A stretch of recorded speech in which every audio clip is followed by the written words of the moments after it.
Okay. Reporting to the cloud. Excellent. All right. So I'm going to call the meeting to order at 6:07.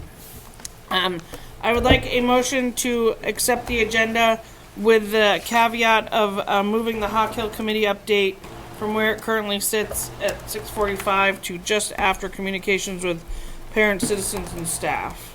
So moved. Now second. Okay. All those in favor? Aye. All those opposed? Okay. We have an agenda. Thank you. Communications with parents, citizens, and staff. Is there anyone here who would like to speak to us? I'm looking for other people first before. Alright. Okay. Otherwise, I'm going to turn it over to Devin, the Carpack, and Pedro. Right. Well, I figured Devin would introduce him. Are we doing from presentation? You're just talk about what you're about. We did the presentation I know. last week. I had something I wanted to. Oh, yeah, I can do that. Yes. Could we start with the three? Excuse me. Hi, everyone at home.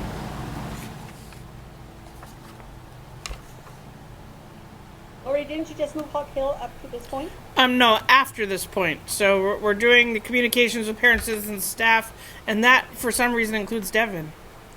He's staff. I know Still that, employed here. and it still surprises us today. No. I'm whipping. Wow. I haven't done anything. That he's still choosing us, right? Well, that's Devin? right. Exactly. Yeah, that's what I was saying. That's what Lori meant. I haven't done anything with my time here. Not yet. No, not today. Oh, right. I Like the know. last 7 years. Okay, which slide? The one with the three outcomes, the community engagement, etc. That one? No, the next one with three. Keep going. There we go. All right. So, first off, thank you so much for having us. As you know, Renee, Jill, myself, and Matt Hildebrand took a little adventure down to Washington, D.C., and then Pedro has been keeping us in check, helping us, guide us. So you got the 10,000-foot overview last week, so I'm not going to belabor that point, but I wanted to bring these three things back up as we continue to move through the next 15 months. So Pedro's here visiting to get perspective, see where our kids, where our teachers, where our community are all at this juncture in terms of our career-connected learning. And what that really is looking at is how do we take our systems now that Michael has taken the last 4 years and brought them so far, and then continue that and respect that work, but also where are our blind spots, where are the things that we're not quite sure that we're missing. So Pedro's been helping us through that process, and I really want to center these three things.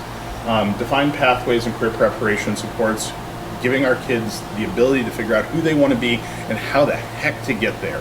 Having applied for many post-high school programs myself, and having spent a good bit of money on them,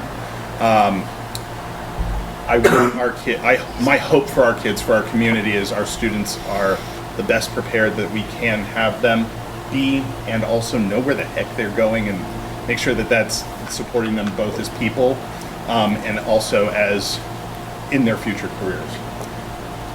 You guys, some of you are business owners, parents, concerned citizens, all the above. The amount of knowledge, ability, and things that happen in this community, we've seen it on our career day, we see it on our community service day, we see it in every one of these board meetings. We are an amazing community here in the greater Brandon, Pittsford. I'm not going to do all the towns, all of them. We have amazing businesses. We have talent and compassion and things that I can't even begin to quantify. And I think we need to tap into that more. We need to figure out how to get our kids during their high school careers to your doorsteps, and also how we can bring more of you in here on a regular basis. And then finally, I've spent the last 7 years in the basement,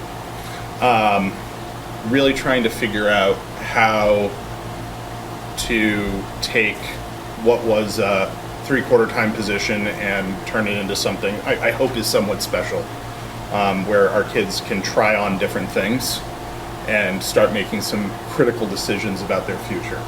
And I think that we have a call right now in this time and in this place. Whoever I'm stealing that from, I'm sorry. They're probably much smarter than me.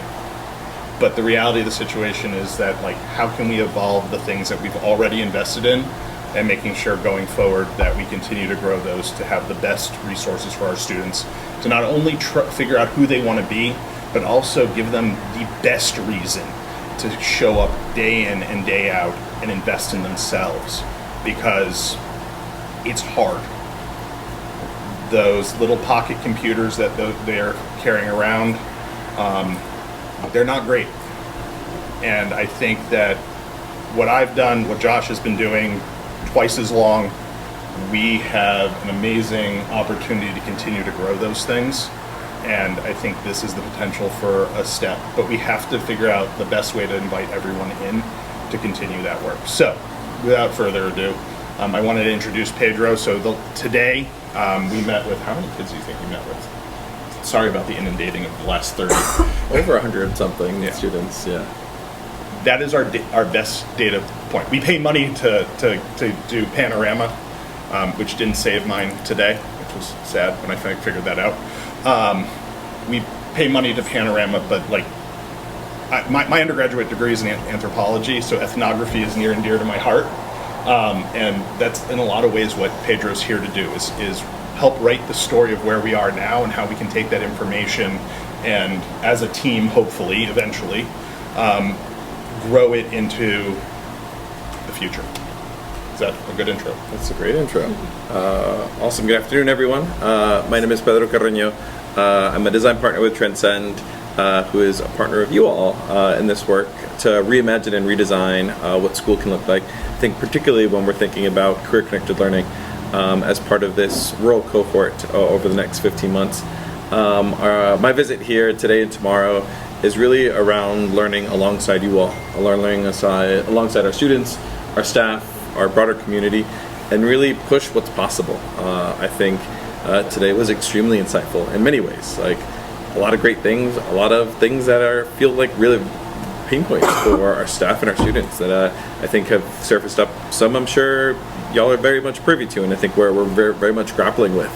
And I think those insights, alongside the incredible gift of possibility that I think students very much bring, and I think you all bring to this work, is going to be really invaluable as we move into kind of like the next step in this work, which will really be starting to imagine and starting to build.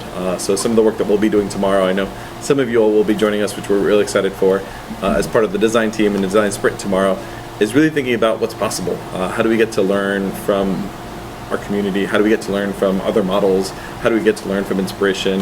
How do we push around what's possible and start to deepen that sense of conviction around what we need to do as a community-based team? Part of the work that we do is really deeply rooted and deeply convicted around a community-based team. So how do we really bring folks to the table that really are going to help drive this and keep this going forward? Because from what I've heard, there's incredible individuals who have been doing a lot of powerful work, whether it's Josh's work, whether it's Seven's work. The amount of times that I've heard over the last day, if only we could replicate this person or clone this person. Yes, and how do we start to think about things in a more strategic and a more structural way that, heaven forbid, something happens to someone or someone decides to move on, like, it doesn't completely fall apart. And I think those are some of the things that we're starting to really think about and start to put into place together in terms of this broader vision of what this could be. Really grateful to be here. Excited to answer any questions y'all might have about what this looks like.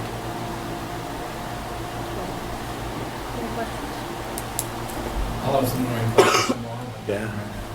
No, excited to have you. Thank you, Kevin. I have one question. Please. How do you how does the cohort work to inform your work? So I know that there are other rural schools in other areas of the country who are doing similar work. How do you kind of cross-pollinate between them? It's a great question. So there's a lot of both in-person and virtual touch points that we have throughout the kind of like cohort time. So we've had already 2 this year, and we had in-person kind of time in March. We'll have a third May 13th, which will be a bit of a virtual showcase where each of the teams is going to share back a little bit of an experience draft that they've been working to think through with their communities. So we have the individual touch points that we kind of bring folks together. But the other piece that we really push is like have folks start to build in those informal and formal connections with themselves to be able to use each other as assets and to leverage those insights. Another piece is I get to fortunately travel and visit a lot of these schools, and a lot of what we're on are some of the similar challenges. So how can I bring some of the ideas, the tensions, the grapplings, the insights from other teams and help some of that cross-pollination that's happening. So I was in North Carolina a few weeks back with NEAT, and they're doing a lot of really great stuff around building sustainable internships for every student in their school. So I think there's a lot that we can lean into and learn, and they're happy to share resources with us, and I'm sure there are things that they can learn from us. So that's one of the key pieces that both my role serves, but also the structures that we put in place into the fellowship. Yeah. There's also a monthly superintendent kind of collaboration problem of practice discussion that occurs, like, I don't know, every third. I guess I have one on Thursday, so every month. And so that will continue through June, I believe. The other thought I had is specific to Brandon, so just one of the 6 towns that are part of RNSU, but there's Vermont Rural Community Rural Development, something like that, is doing this process in Brandon right now that's, I think the title is Brandon Like a Hub in Our Home. So they just did this past week on Sunday, consultation around 6 different topics, which included education and jobs. And I was in the education one and talked to some people who were in the jobs one, and topics like this came up. And it seems like the way they do this nonprofit runs these programs over and over again in small towns around the state. And so they do this kind of ideation workshop, and then they do like refining workshop where all the ideas get kind of narrowed down into a top list. And then the final workshop is like all about connecting people with resources to help advance the ideas and getting community members to actually sign up to participate in them. And so this is maybe less for you and more for like the folks like on the RNSU team, but it would be really great. Like there were definitely ideas like this that I think stand a decent chance of getting into that like top 5 list. And given that that's going to like pull community members in, it would be really great to get connected to the organizers of that group. And I know Kevin was there too. We've been meeting.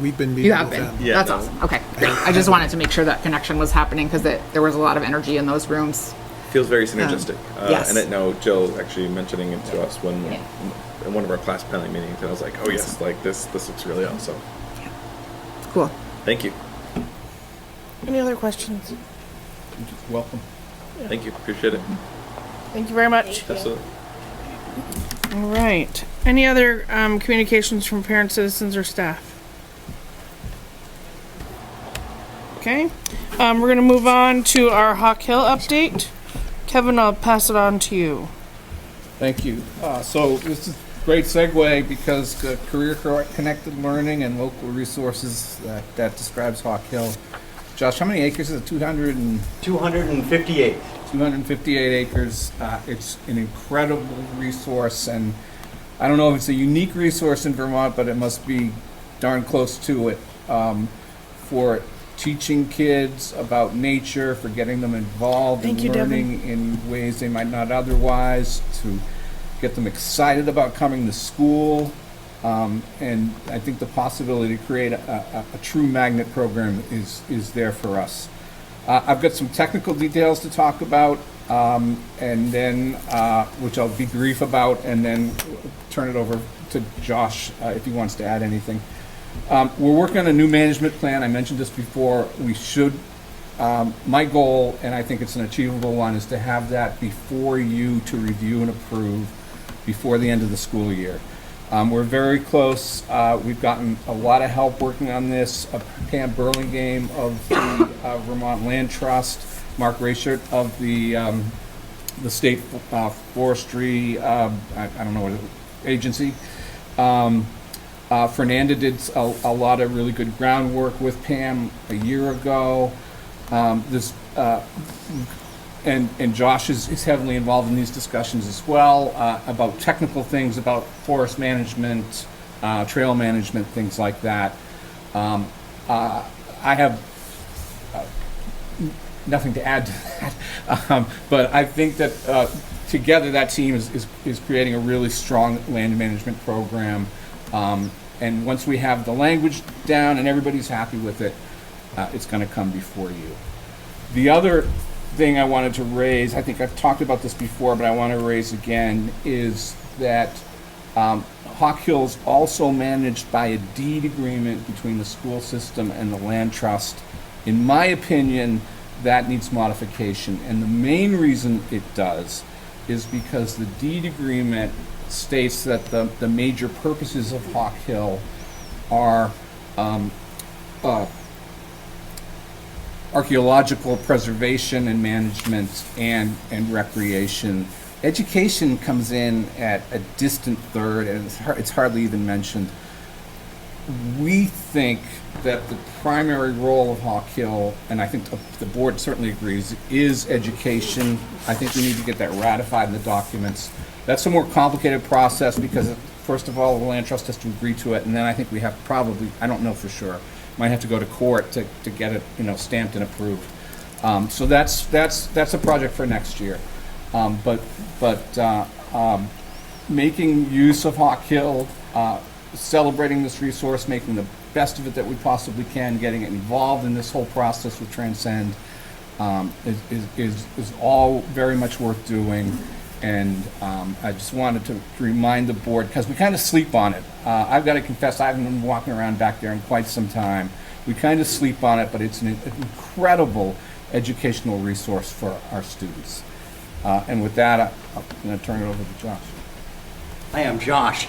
It's great to see so many fresh faces. I don't think many of my colleagues get the good fortune of talking to the school board, and I've done it a lot. However, I don't know a lot of you.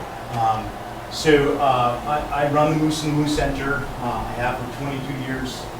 It's my baby. I came up with it.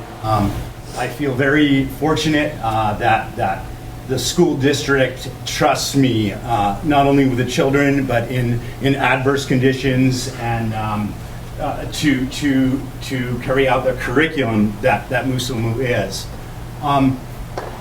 What it is, if you're not familiar, it's wholly motivated by the natural world and the adventures within, using transferable skills as the impetus for our learning.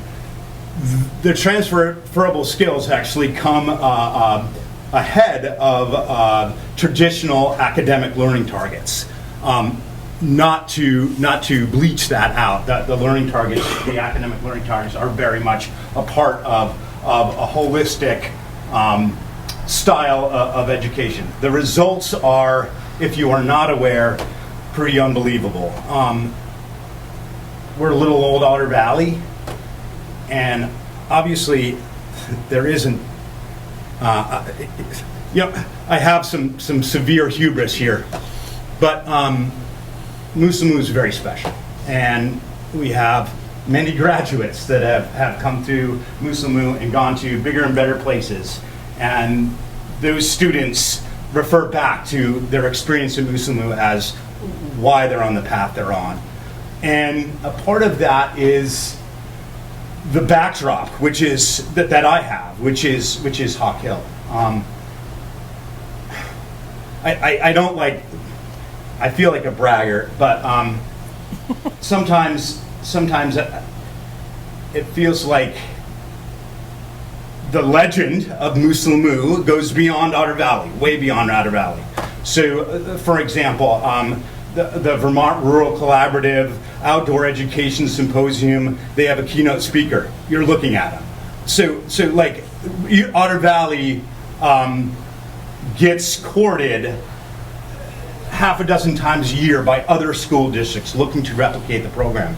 And I don't mind saying that we are tried to be emulated, but very rarely replicated.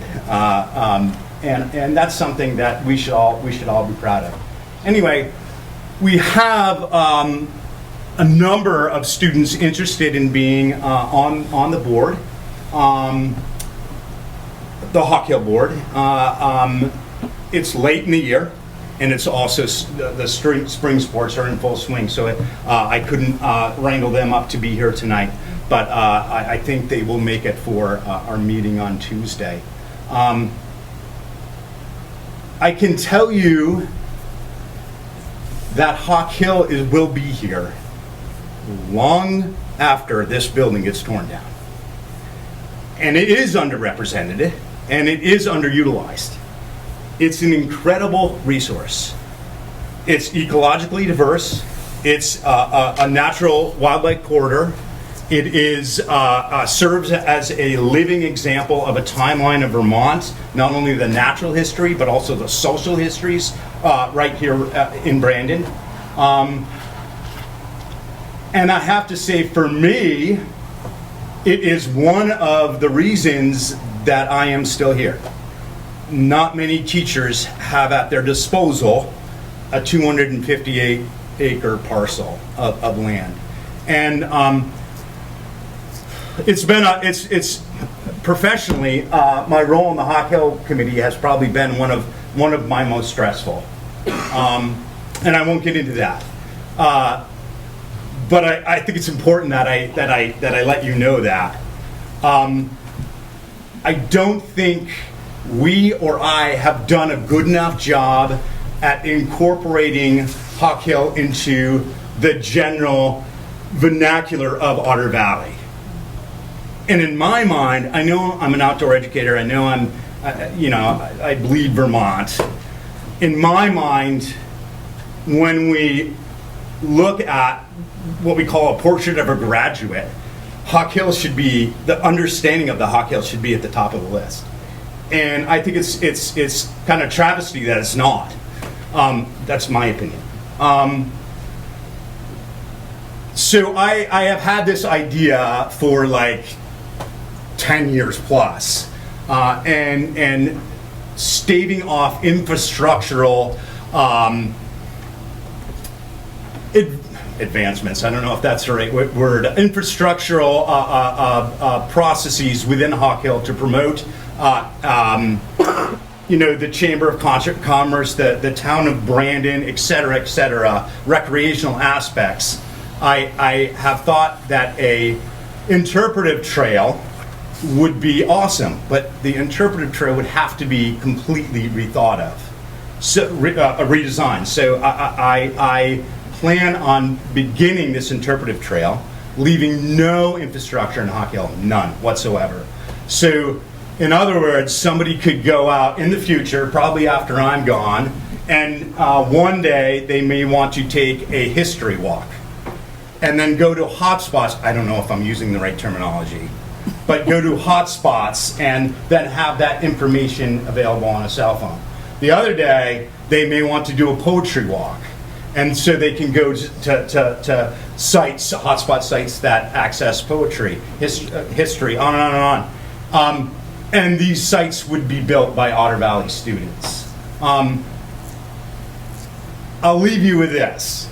We have an opportunity here at Otter Valley to really be trendsetters in outdoor education across the state. And we already are. We already are trendsetters, but we can take it to the next level.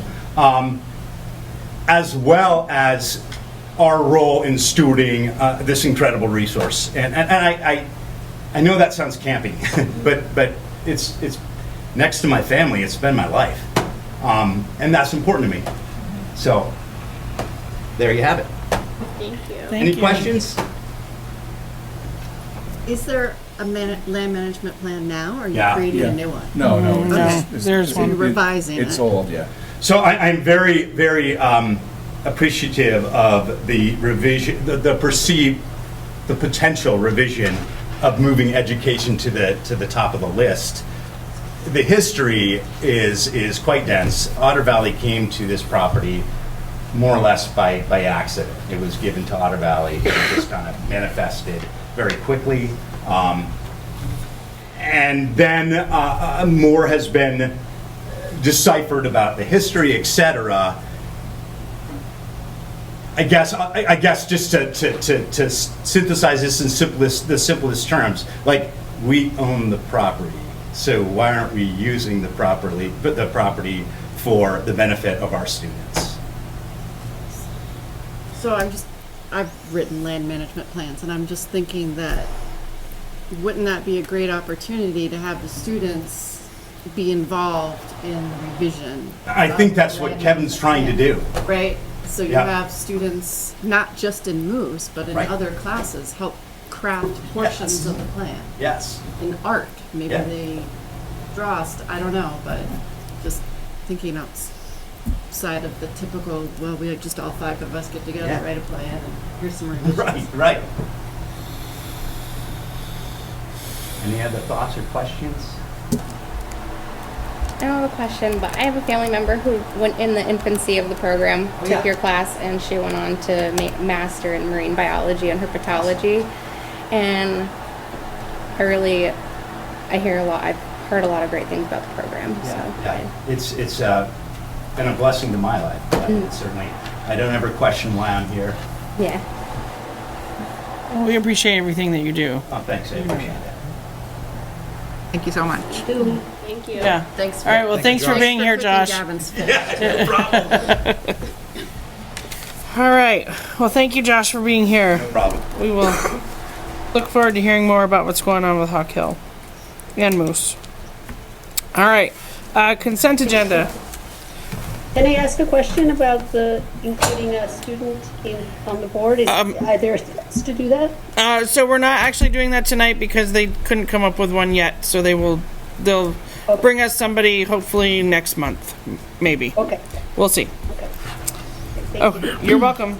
All right. So consent agenda. I move the consent agenda. Can we pull off E though? Okay. I was waiting for somebody to say that they wanted to pull off E. Okay. So yeah. So I need a second to Kevin's motion, A through D. All right. All of those in favor of the consent agenda items A through D, please signify by saying aye. Aye. All those opposed? Okay. Item E, bids per Title 16. Whatever, 559. State statute, I think it means. Can I get someone to make a motion for E, please? For discussion? Or just a motion to approve? So that then we can talk about Okay. it. Are you making that So motion? moved, yes. Thank you, Jess. Is there a second? I'll second. Thanks, Leslie. Okay.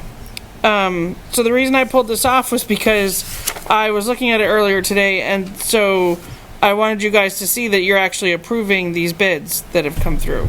I don't know that any of you knew that. And that it's also, I'm not sure, Brenda, you're over there. Are we actually requesting through item E to take another $50,000 out of the facility fund through this? We are. Yes, again, also another reason why I pulled it, so that you would all know that. So you'll see that we have bids for 6 of our projects. 6 projects for this summer. We have gotten bids on all of them. It indicates who the recommended, who the bid should go to and why. And that it's also showing you that we had already approved $600,000 to come out of the facilities fund to cover those projects, and based on various reasons, this is going to come to $638,205.23. And so there is a request to increase from the facility fund another $50,000 to cover the above, in case there's other overages. So I just wanted to let you all see that and see if there were any questions before we approve this. So what will the new balance be in the account after the 50,000? And there's still 3 million something, or Sorry, I couldn't hear. she wanted to know what the balance in the that fund facility is fund would after- be after the 50,000. Just ballpark. I can't remember, but it is over 3 million. It's over I think it was 3.7 million the last time we Yeah, saw so it. it's not Yeah, gonna, so this would be If I could Okay. just add, but- the biggest overage is in paving. And paving Yeah, I is see a that. petroleum or a fuel byproduct. yep. So the cost of that increases specifically because of the cost of fuel right now.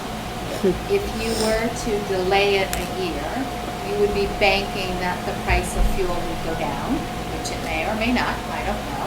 If I did, I would not be there. But one is known, and the reason why we're asking for the additional $50,000 is it's very likely the cost of the actual labor component of paving will go up next year. So because we have gone through the bid process, we have met the requirements, we have a provider who can do the work, we are recommending to move forward. Before Brett asks me why I'm asking for 50,000 instead of 38, that's because every now and then, especially when you do paving, you will see a change order for something that we can't expect. So I wanted a little bit of it. Thanks, Brett. Great question. Yeah. Awesome question. Let's go. Like a ventriloquist, Your yes. spirit remains. How is the cost of petroleum products written into the bid? Is there, like, are we exposed to increases as well as decreases? Or No. only increases? We are not exposed to anything. Okay. Well, let me back up. This bid Because it is sounded good- like the $12,000. This bid is good for 30 days. So if you choose not to accept this bid or you pull this bid off of all of the others, then we would have to rebid altogether, and we would be, that's the roll of the dice, whether the petroleum will go up or down, whether they'll be able to fit us in. And the scope of this is basically all the pavement surrounding this building, the parking lot and the roads around. It should be, yes. Are these not to exceed bids? Yes, these are, with the exception of things that they can find surprises on. So like So if- change orders. There could be change orders. There always is kind of contingency. Some of them are less risk of contingency than others. This one is actually on the low side of the list. Regarding the annex roof, there seems to be a huge discrepancy in all the different bids. I didn't hear that. Regarding the annex roof, we have a Yes. huge discrepancy in all the different bids. That happens. I assume that we had put out specifications that they had to bid to, so it's all apples to apples. Yes. And this company, Vermont Roofing, really truly came in at 48. Okay, I'm just Yes. like shocked at the different in all the prices. Well, I think some of the difference is some of the bidders are contractors versus just solely roofers. Yeah. So there's another layer involved, and like Vermont Roof and Vermont Roofing and Vermont Construction, that's all they do are roofs. It's just roofers versus okay. All right. How much they want that work, specifically right. that work compared to other work. Yeah. Right. Any other questions? I have a general question that doesn't go, but I'd love to understand more of the process of how facilities projects bubble up from needs identified on our different campuses up to this. So you'll see that as we go in the fall when we actually look at projects for next year. So we do this every year where we actually have a list, or I guess you'd call it a list, and needs are identified by a 1 through 4. I think it's 1 through 4 item, and so we try to do as many of the ones as we can. And if we have the ability to do some of the 2s, and then it just keeps regenerating itself. Okay. And that's based on Brenda and Rich being the facilities And people. principals. And the principals too. Yes. So, but you'll see more of that in the fall. Okay. Okay? All right. Anyone else?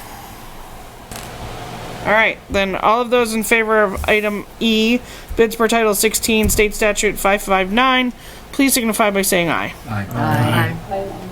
All those. Oops, sorry. All those opposed? Okay. Item E passes. Thank you. No, I just wanted to make sure everybody knew that so there wouldn't be a surprise later on. Okay, presentation, snapshot review. postponed from our meeting last week. For you, Renee. Yeah, let me make sure I've got it ready to go.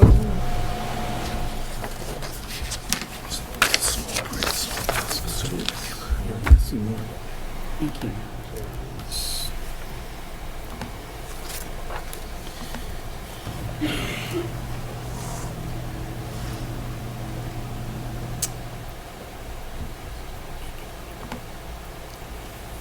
Okay, so every year, the state of Vermont produces a snapshot of every campus and every supervisory district or supervisory union. For some reason, they don't do school districts within a supervisory union. So, as a result, we're going to get all of the information for each of the schools during this presentation because they don't produce something that's just for Otter Valley. This presentation is aligned with our academic proficiency global end, where this is kind of the way that the state will utilize its Every Student Succeeds Act plan that it has to submit to the federal government in order for us to receive our title funds and other federal funds that we receive in order to serve our students. Part of this is, and in our next meeting, you'll learn more about our continuous improvement plan, where we are focused on these items as well as the items that the state suggests that we need to be focusing on. So I had to change this presentation a little bit because some things changed right before town meeting. So we're going to be talking primarily about the current performance and performance change. The second, the lower part of that first grid that talks about the current equity index and the equity index change, that has been postponed because there was a fault with the formula dating back to 2017. Lori and I had to have a meeting with was Zoe Secretary part? Saunders. Yeah, she was there. Yep. Because a couple of years ago, Lothrop was part of they were an Equity 2 school, which meant that their achievement gap between certain student groups was large enough for it to be a concern for the state. But since it was based on a faulty formula, they had to meet with us to say, we're going to figure it out. You might still be there, but we have to make sure that the formula is treating everybody correctly. And so we won't be talking about that today. We'll just be talking about current performance and performance change from last year to this year. So in the bottom left-hand corner, those are the 5 things that the state has as part of the Vermont Snapshot: academic proficiency, personalization, safe and healthy schools, high quality staffing, and investment priorities. Within each one of those, there are subcategories, and in some cases, some of those subcategories actually never got off the ground. They never implemented them, so we won't be. We'll just kind of mention them, but we'll just go beyond. Then on the right, you're going to see these colors over and over again. So for performance, the language is exceeding. For change, it's excelling, and so forth underneath there. If you were to actually go to the website, so after the presentation, there's a fairly long appendix of more information if you really wanted to get granular, that I'll be happy to talk about if you'd like. But I felt like if I talked about that, we'd really be in the weeds. But I'd be happy to stay after the meeting and discuss that with anybody who'd like to get a little further into the weeds. Okay. So one of the things that you should know about how we get to where we are with our snapshot score is that there is a formula. So in this case, this is just an example. This has nothing to do with our schools. This is an example. So what the state will do is it'll look at the performance. So how did the students do their scale score? They'll look at each individual grade, they'll average that, and then they'll put that against a ratio. So they will also look at growth. How did your students compare to themselves the previous year? And then they combine that scale and that growth, and they put it into a scale score, and they'll keep moving it further on down the line, squishing it, and then eventually they'll multiply it by a weight. And when you take all of those things together, then you get your score and you get your designation. So in this case, the first one we're going to talk about is academic proficiency. Mind you, these are our weights. These aren't our scores. So when you're looking at how the state looks at our math, ELA, science, graduation rate, progress towards English proficiency, and so forth, these are how these are weighted. So if you're at the middle high school, math counts 21%. But if you're at a K6, it counts 39% of your score. And it just goes a little further. And then if you're a K6, you don't have college and career readiness assessments or a graduation rate or outcomes, so those are not part of your measurement. What's ELs there? And the ELs greater than English language okay. learners. And these weights are the same for everyone? They're for the same all throughout the state.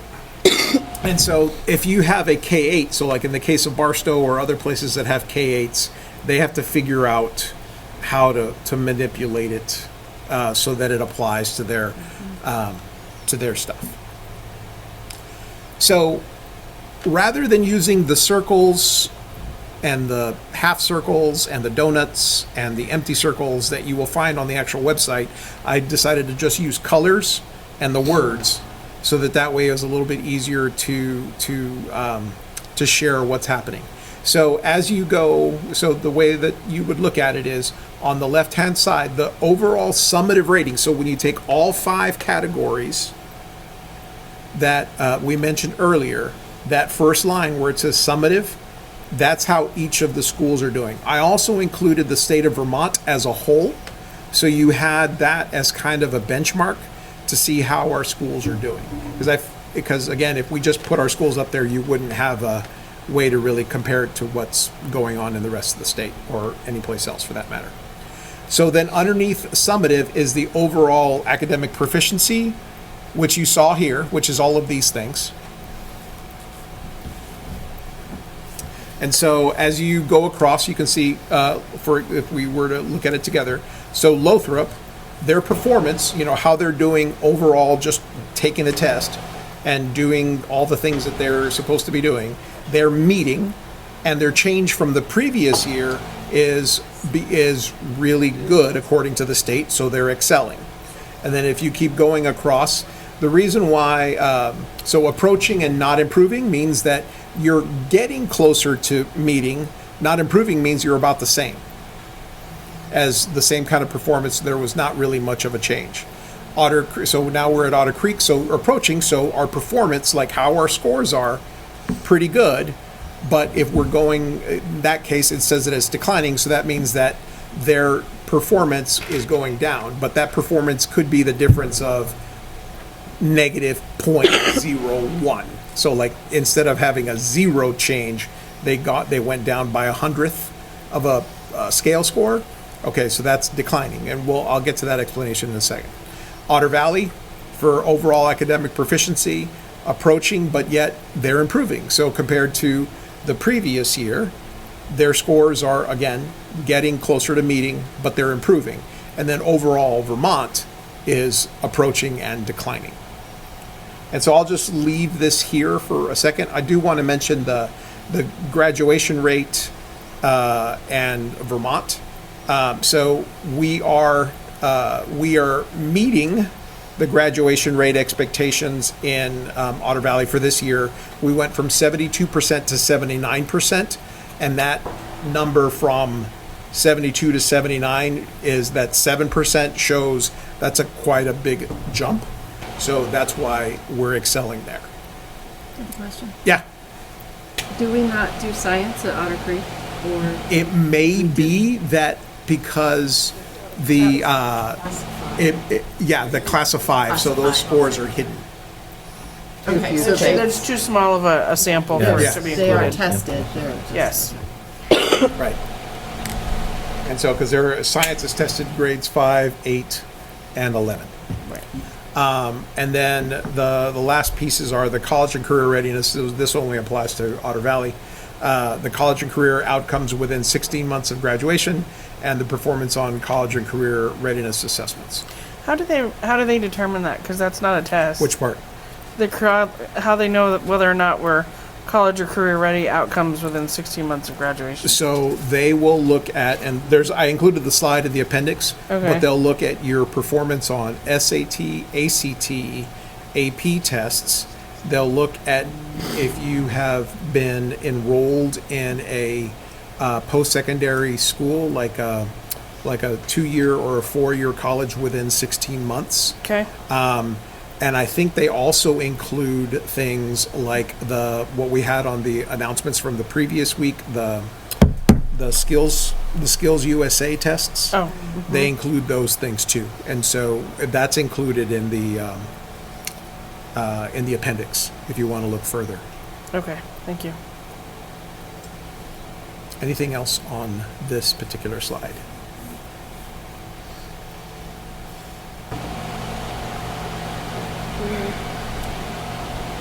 Okay, so this next one is personalization. So this is only going to really apply to our to OV. Even though it says 100%, we don't really have we didn't have any scores for us. So as you can see, there are no scores for Lothrop, Neshabie, and Otter Creek. But according to the state, Otter Valley is meeting the personalization requirement, and because we have a significant number of flexible pathways, we are considered exceeding and excelling. And then, that's the participation, our students who are participating. And then we have some, but we're remaining about the same of the number of people who are, that should actually be yellow, not red, sorry. And again, I know that there is a personalization slide of the categories that we offer and the ones that we don't, according to the state. So for safe and healthy schools, this is one that I wish it had been fully implemented, but right now the only category that the state is using is disciplinary exclusion, which is suspension. So our schools are doing really well. We are doing a great deal to make sure that our students have opportunities to remain in school, to continue their learning, whether it's through social emotional learning or it's through instruction.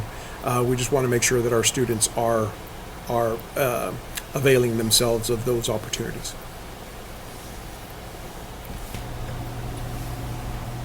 So this next one is high quality staffing. So the weights are properly licensed teachers and educator retention. And of course, I really wish we had that survey as well that was offered by the state.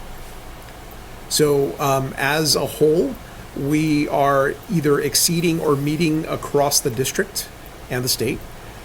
We have properly licensed teachers, meaning that they are teaching the area in which they are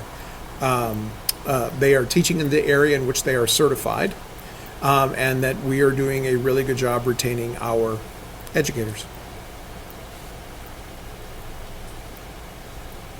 Okay, this is the one that is going to require some explanation.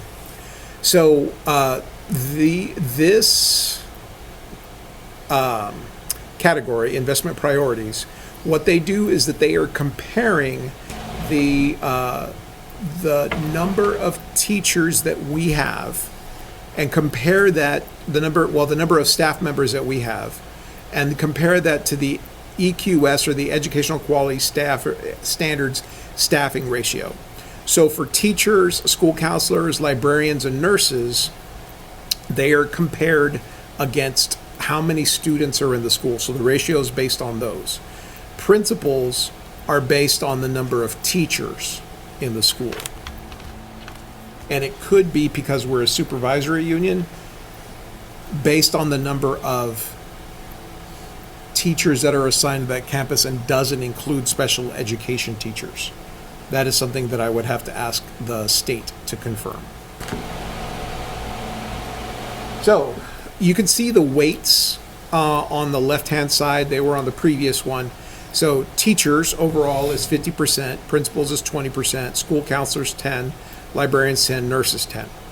So I included the chart at the bottom. There's also a document that is added at the back so you can see the point ratios.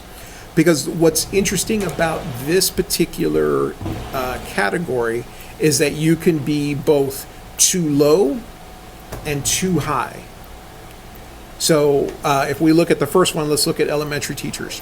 So since the point value is based on the student ratio, if a teacher has 22 if the school averages 22.5 students per teacher, then the school gets a 1. If the school averages 11.25 students per teacher, they earn a 5. But if you have 7.5 students per teacher, you also get a 1. And decline, like, it's like this. Yeah, okay. So if you had 15 students per teacher, you'd end up at like a 3.25 or something like that. Right, and the same thing with like if you had 9.75, something like that. And then you roll across to the next one is the secondary teachers, where secondary teachers, if you averaged 28, you'd be a 1. If you averaged 10 or 9.38, you'd also be a 1. And according to them, the sweet spot is 14.06.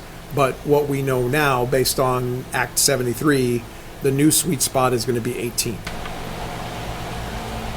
Principals, based on teachers, if you have 15 teachers, it's 1. You have 5 teachers, you have a 1. And then if you have average 7.5 teachers, you have a 5, and so on, on down the road.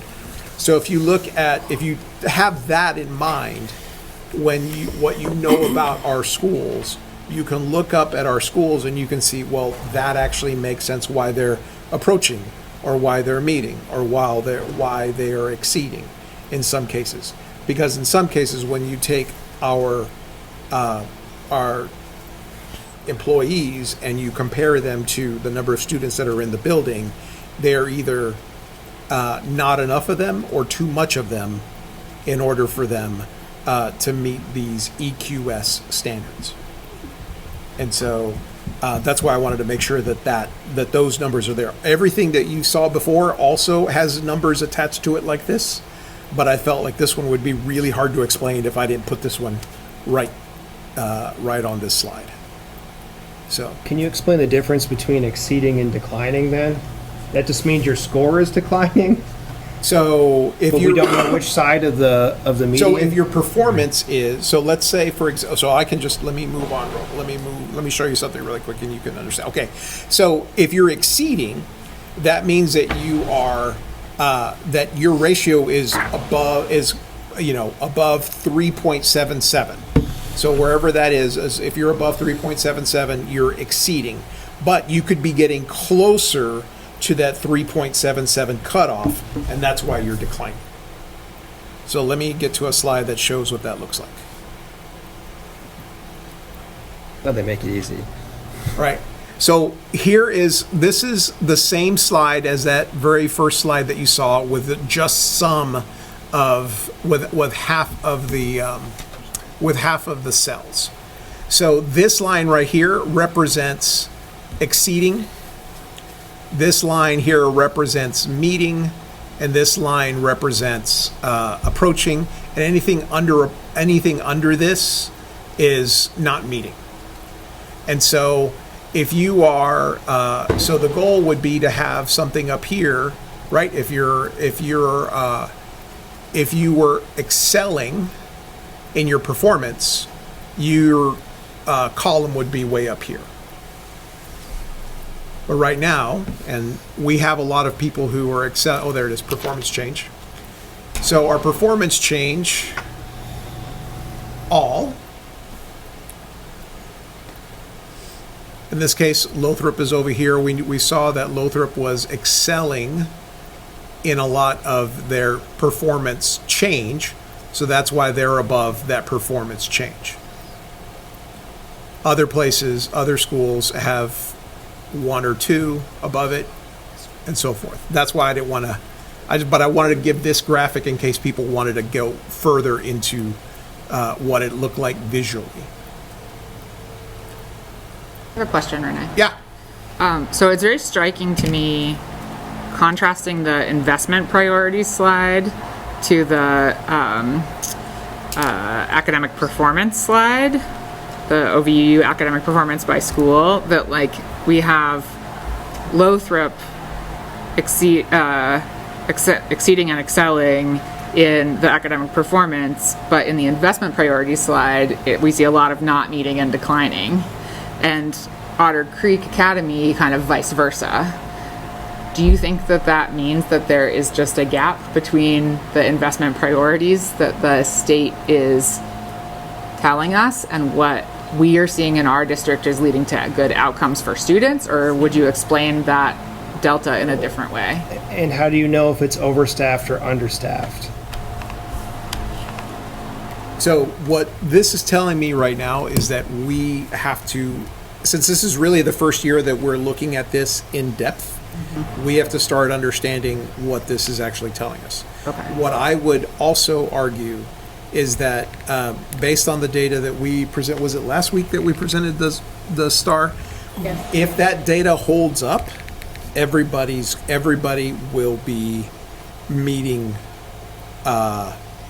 in VTCAP expectations next year, or not next year, but this testing round. So, and we'll have an If the STAR idea. testing matches the VTCAP testing results, if we see the same. And they correlated at about 80%. So, or 80% of the STAR explains how they're going to perform on the VTCAP. So, with that being the case, there's a really good chance that our students will end up doing fairly well. We will have the scores. The scores will not necessarily tell us how well we're doing on the snapshot, unless we actually say, Sean, please figure out how to make these formulas work.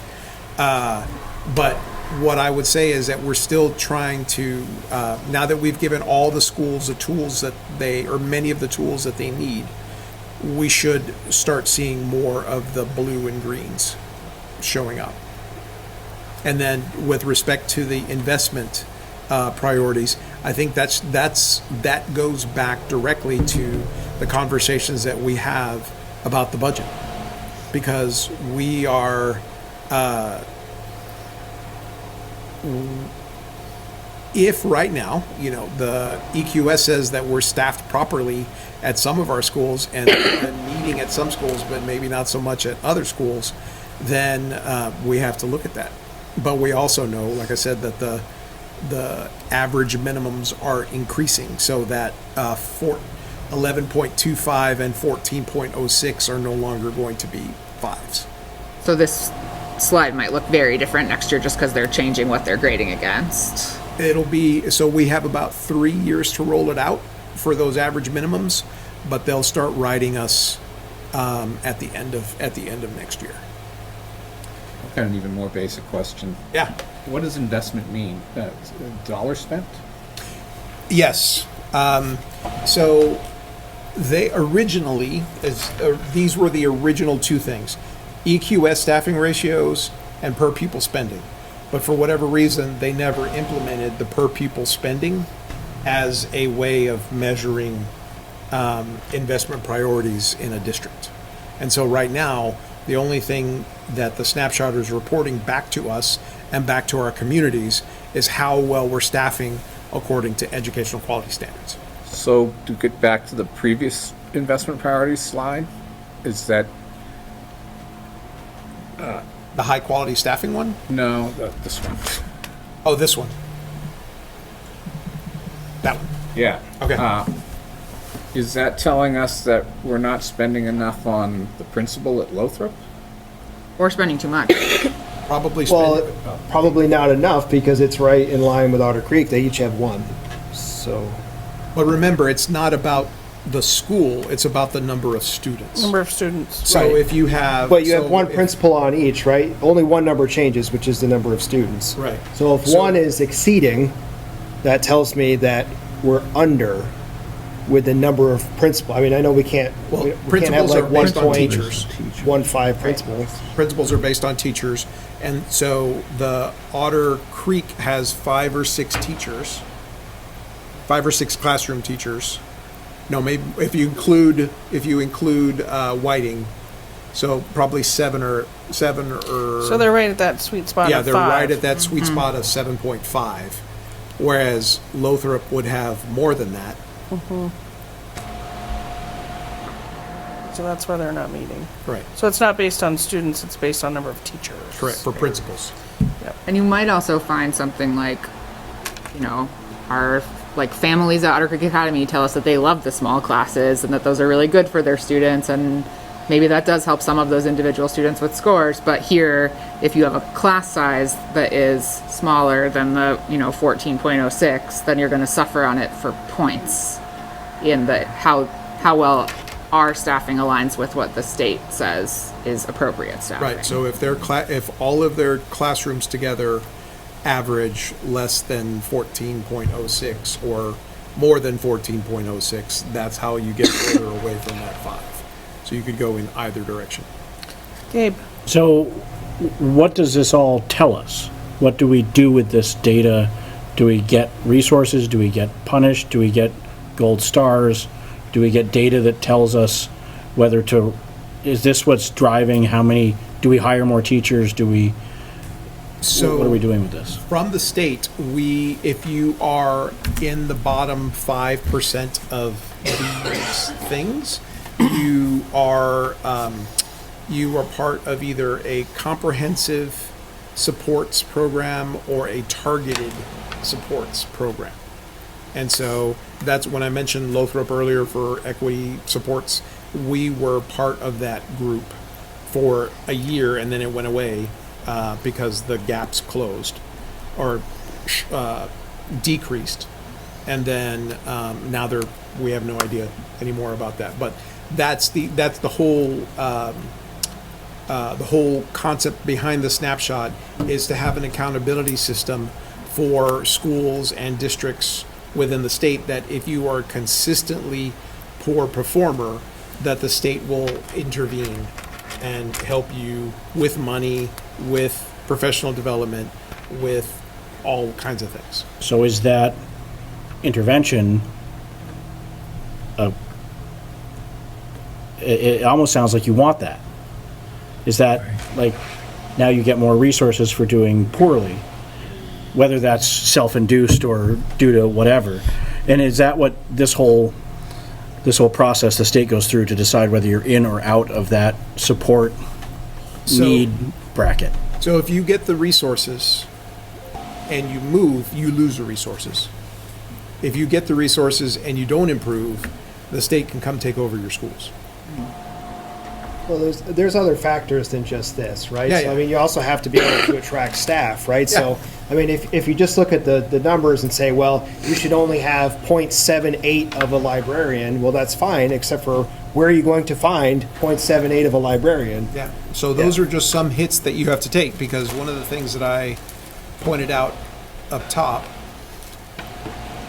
too far, is that, are you going to get there? Yeah, there you go.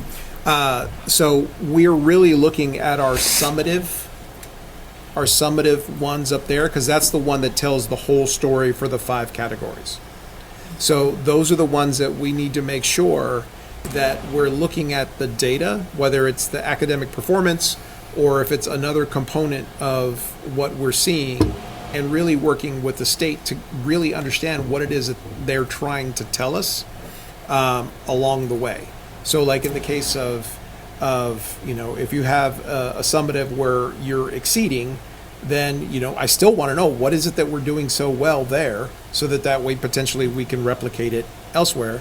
And in the case of where we're approaching or not meeting, what is it that we need to be able to do there, so that we're either increasing our scores, increasing our staff ratios, and so forth, so that way we can make sure that all of our students in our schools are accessing the curriculum evenly. And Jessica was onto this a little bit earlier, was this is kind of the the function of the school itself, the structure of the components that is the school, the teachers, the students, is not really relating to the performance of those. It's just the presence and the ratios. Now, how do these things, like, let's say that, Otter Creek is not meeting, but Lothrop is exceeding, how do those correlate to the performance scores of the kids? Are we seeing better scores out of Lothrop in general than what we're seeing out of Otter Creek, or are these totally where I'm going with this thought process is because there's a statistics here. Like, if we just bend these numbers, we can make them green or red or whatever we want. We just, there's no performance associated with it. We can bring in more teachers. We can let teachers, we can control these numbers, and we can puppeteer this to whatever we want.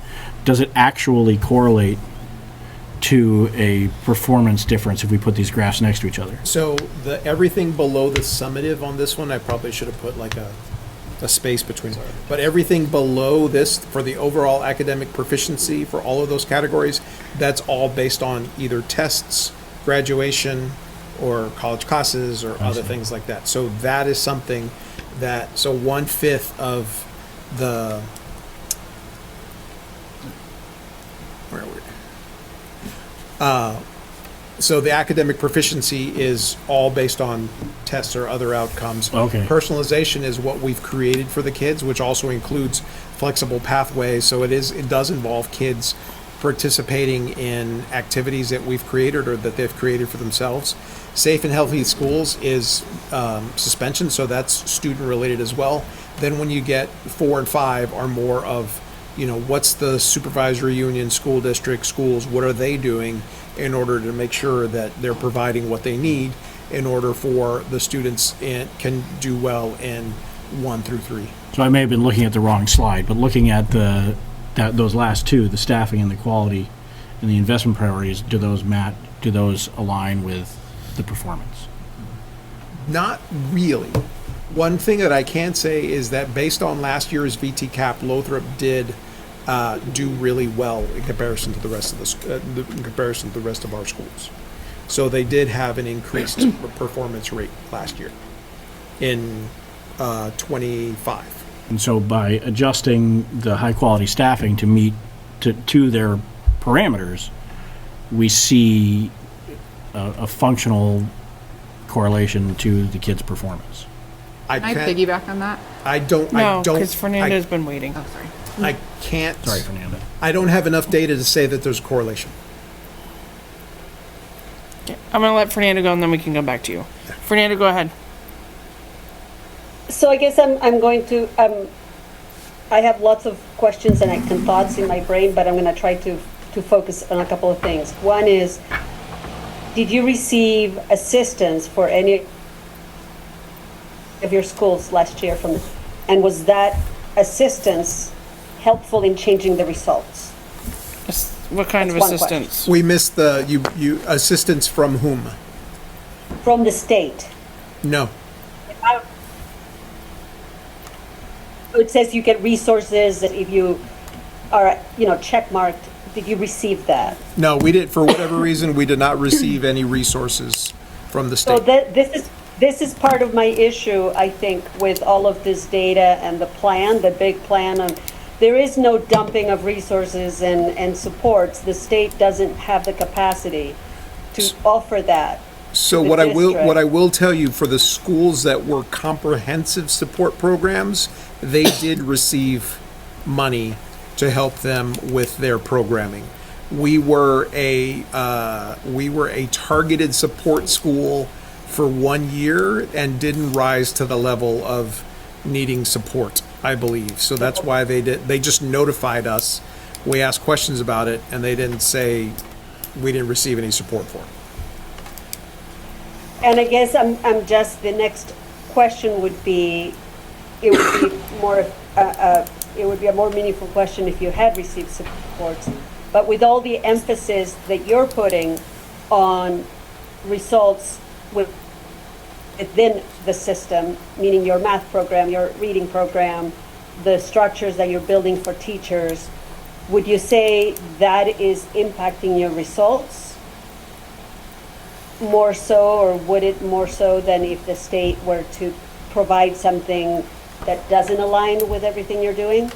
So right now, I would say that what we are doing with the high quality instructional materials and curriculum for grades K through 8 and the interim assessments and the professional development to go along with them, I think that it aligns very closely with what the accountability system that the state created is supposed to, be measuring. But this is our first year, so this data you will see is part of the first year of implementation of the science of reading. So, and we saw gains already. This year will be our second year of the science of reading plus high quality instructional materials, and we've already seen gains on our STAR assessments at the beginning of the year and at the middle of the year. So we'll have, I guess, initial data in July, maybe June, but probably July, and then we'll have a kind of a good idea of what our snapshot is going to look like, hopefully by December. And I guess my point in all of this is that I feel like there is a lot that happens within that this data doesn't represent, right? That I just sometimes think it's a little misleading to make decisions just based on what you're seeing here. I mean, one of the things is a comparing schools to schools situation. There's so many variables to each school for the results that they're getting. It's not that if you do the same thing with every community, you're going to get the same results. It's very clear that schools that have higher levels of poverty have a more difficult time moving the needle than schools that don't, right? And that there's lots of other variables that help, that impact that. So I guess my worry and concern when I see a chart like this is that this is used as evidence for cutting teachers or making more larger changes to to create one unified system that isn't paying attention to the small variables within. So I want to push back a little bit on that. Does that make sense? It does, but Okay. I want to push back and say that this data is particularly important for our students. And so if we know that our students of poverty need the additional help that you identified, then we need to be talking about that as broadly as possible. People need to know that we are acting on that data so that way we can support our students, we can support our teachers, and we can support our schools so that way we are not just looking at academic test scores, but we're also looking at the other things that those schools additionally need, and to be able to provide them provide that to them. And that's incredibly important, so that when we bring this up around budget time and we start asking for either it's additional personnel or additional resources, people need to know why we're making that argument. Totally, I agree 100% with that. I'm just a little bit worried about that teacher-student ratio across the boat, and what that might look like sometimes in comparison to supports. Right. And I can stop at that. Well, as Brett mentioned earlier, there are some places where we can't have 0.47 of a teacher. Right. So And we'll take a hit we'll just somewhere. have to take the hit there. But we'll also have to recognize in places where some of our classes are particularly small, if whether or we have a large number of adult to student ratio, those are logical points for discussion during budget time. Jess? Yes. Okay. So one is just a really quick clarifying question, and then I have a bigger question. So I think that if you go up to the calculating the snapshot score, which is the score that should integrate the academic performance with the other factors on the previous slide, I don't think that's in this presentation for Which our one? schools. Is the snapshot score, like this? That one? Yes, because you told us this is not actually our schools, right? Yeah, that's not in the presentation that you got? So I don't think we have Oh, the snapshot sorry. scores. So that's what Gabe was getting at. our data. You said this is Yeah, our that's data. not our data. Yeah, so I think that's missing from the presentation, so it'd be great to see that. So which part is missing? The snapshot scores for each of our schools. So we don't like those. Okay, We don't get that like 2.993 purple number. Because we saw it at the end, kind of. Yeah, I put it in the. I put it Oh, down it's here. it's in and the- this is so. Not only did I did this academic performance for all, Okay. and then I also did it. I did all. I did free and reduced lunch, IEP, and historically marginalized. Since those are the groups that we're focusing on. But I only did that for academic performance. I see. I didn't do it for the other categories. Okay. And so if you would like to see what it looks like for individual schools, there it is. If you click on Yeah. Vermont Education Snapshot, And then go into and the then go in, schools. and actually the state in all of its, they don't let the public. So this is what you can see. So if you wanted to get more in depth, you can go here and you can, let's see, does this give you more information? But it will not give you numbers. Okay. It just keeps giving you circles. Okay. All right. So that was one thing, because I think that was leading to some of the confusion about how the academic proficiency fits in with the investment priorities, et cetera, just because we had that descriptive slide, but not the school-based slide. Then the other thing kind of goes to the academic proficiency total slide. And I wanted to talk about it, the OVUU academic performance by school. One of the social media posts that has really stuck with me from the budget season was someone posting essentially like this slide, I think from one of the presentations that we had seen, and saying like, our schools are doing badly, like we shouldn't be giving them more money, right? Like we pay for good performance. And so I think, you know, to the point of like what happens to the state when schools are doing poorly, they devote more resources, right? I think that is wrong-headed. But I also think it speaks to a need to communicate, to have a communication plan from us as the board around what we think this means. And one of the key pieces of that, I think that my interpretation of this data is that it's probably much more valuable looking at it year over year, especially vis-a-vis changes that we're implementing, like the new curricula, than it is looking at it in any given year.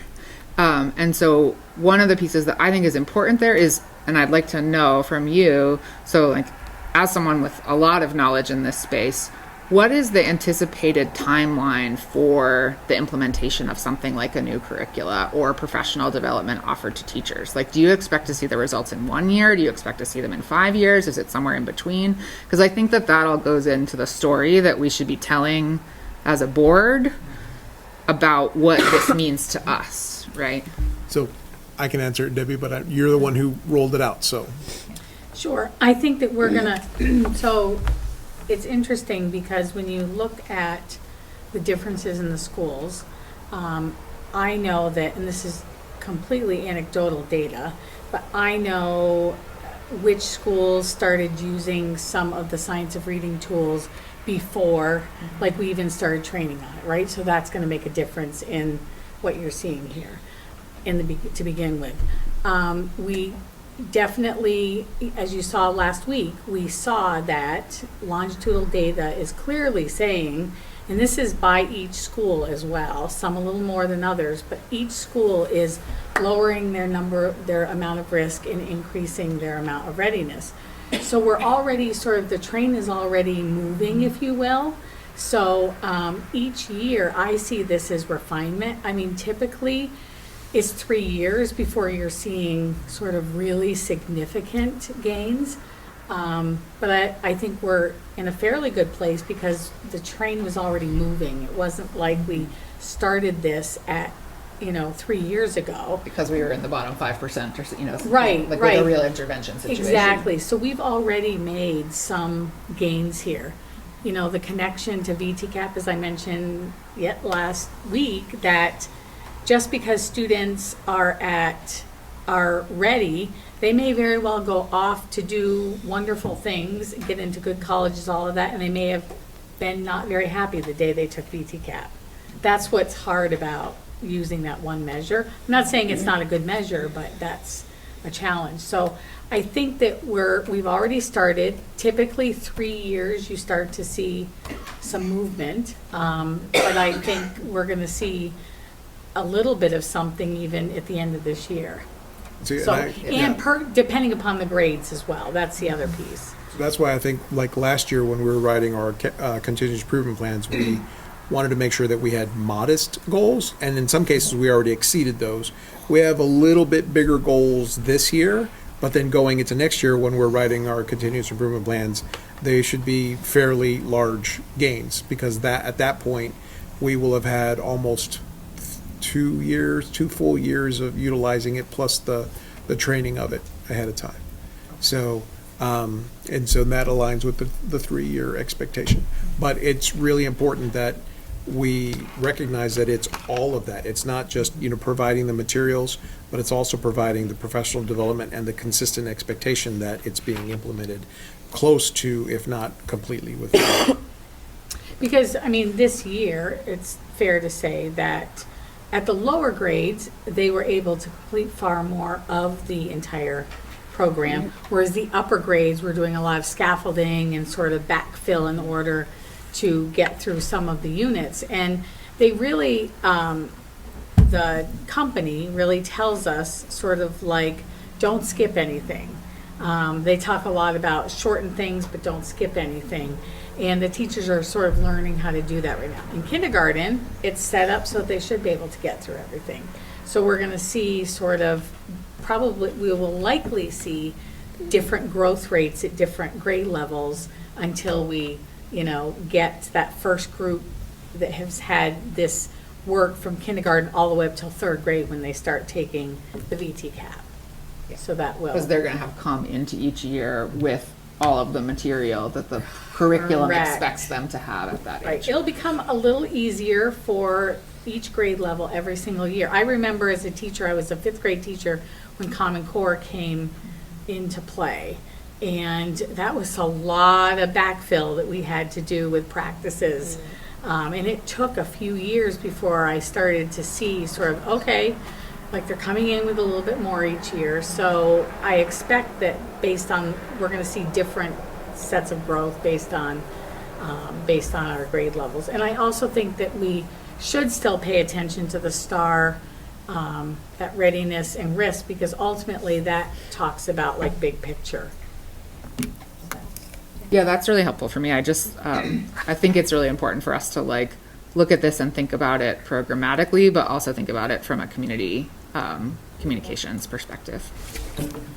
Well, and we do hope to, one of the things that we are doing also is connecting our SIP goals very much so that there's like a straight line to the data that we're looking at all the time. So we should be able to put up these like scorecards online so that people can see. Now that we have the longitudinal data, we can really, it's quite easy to put up there.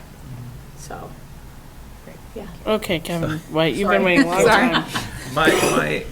My comment had to do with the investment priorities slide, but along the academics, there's variables, right? Like there's a curriculum and those kinds of things that influence academic achievement outcomes and things like that. With the investment priorities, like I look at this and it's hard for me to trust this information because of the size of the schools. We're talking about small school sizes where a small, are heavily influenced by, if you lose 10 kids at Otter Creek, for example, that has a much larger impact on those ratios than if you lose 10 kids from South Burlington, for example. Do you know what I mean?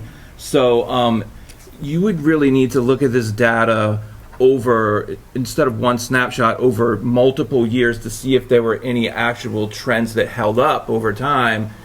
as a way to kind of counteract the influence of your small school sample sizes. So it's really hard to look at this and attach investment priorities to achievement outcomes in any kind of like any way that is what's the word, causal. You know what I mean? Like investment priority data doesn't cause achievement outcomes right now. That's more influenced by curriculum and the things that you're doing. Or lack thereof. Yeah, or lack thereof, yes. A really good example is, so the state of Vermont requires us, guides us. However, it's good practice for each school to have an MTSS team. So you think about, we have sort of looked at, thank you, multi-tiered system of supports. And that team should have a representative group of people on there, your principal, your school counselor. It's great to have a special educator, a couple of teachers at different grade levels. And if you think about it, that team for a school of 70 students costs the same as a team at Neshabie. It's the exact same cost for that team. So meaning the stipend cost for it. And that's just a little amount, but that's a really good example of that same team is looking like it would be unfair to say to OCA sort of like you only get 2 people on your team because you need a representative team of many different voices at the table. So that's just one example. I think Renee mentioned like we can't have 70% of something or, and so to your point, Kevin, that's a big piece of it. Kevin? I want to second fourth what Fernanda, Brett, and Kevin indicated about the numbers being deceptive in our district. I think that's very important for us to not only note, but to let the state know. And then, Renee, can we go to the academic proficiency weight slide, the one near the top with the percentages? Sure. Give me a second.